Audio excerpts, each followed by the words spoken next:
د ریاست الوزرا اقتصادي مرستیال ملا عبدالغني برادر ننګرهار ولایت ته د خپل سفر پر مهال د اقتصادي او بنسټیزو پروژو د پلي کېدو ژمنه کړې ده. ښاغلي ملا عبدالغني برادر د ننګرهار ولایت په مقام کې جوړې شوې غونډې ته ویلي دي چې د افغانستان د پرمختګ او صنعتي کېدو په موخه د دوی ټوله هڅه ده ترڅو په کور دننه د خپلې اړتیا وړ برېښنا تولید شي چې په دې سره به د هیواد اقتصادي پرمختګ ته لاره هواره شي. ښاغلي برادر زیاته کړې چې د سوداګرۍ او ترانزیت کچې د زیاتېدو په موخه به د کابل جلال آباد لویې لارې د دوهم سړک جوړېدو پروژه په خپلو لومړیتوبونو کې ونیسي. زه چې نن دې ځای ته راغلی او ستاسو سره خبره کوم په یو امید یم انشاءالله تاسو ته په دې باندې اطمینان درکوم، ځکه دا اهمه خبره ده چې کوم موږ تاسې عمومي سړک دی چې تر کابله پورې روان دی،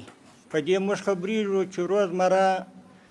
په دې کې ټکرونه کېږي، په دې کې د انسانانو ژوند اخیستل کېږي. نو اهمه خبره دا ده چې موږ باید د بدیلې لارې په فکر کې شو. نو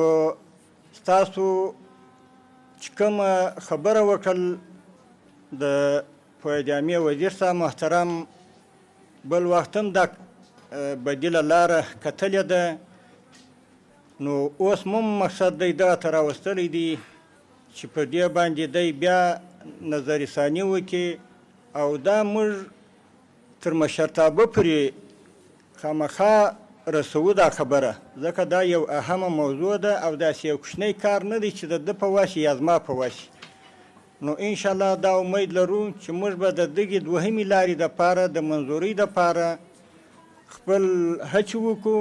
او دا به تاسې د دغه لارې څخه انشاءالله برخمن شئ. د ریاست الوزرا اقتصادي مرستیال ویلي چې اسلامي امارت د خپلو اړوندو ارګانونو او ملي سوداګرو سره په ښې همغږۍ هېواد ته د راستانه شوو کډوالو ستونزو ته په وخت او ښه ډول رسېدنه کړې ده. د افغانستان اسلامي امارت داسې یو طرحه جوړه کړه چې ټوله نظام په دې کې دخیل و، چې کمیټې ورته جوړې کړلې، تجارو، صنعتګارو، هر چا خپل وس و توان وکړي سره د افغانستان د اسلامي امارت هغه چې د خپل هستي او نیستي هم د دې سره شریکه کړې ده. خو هغه مهاجر چې راغلي دي هغه الحمدلله ښه په عزت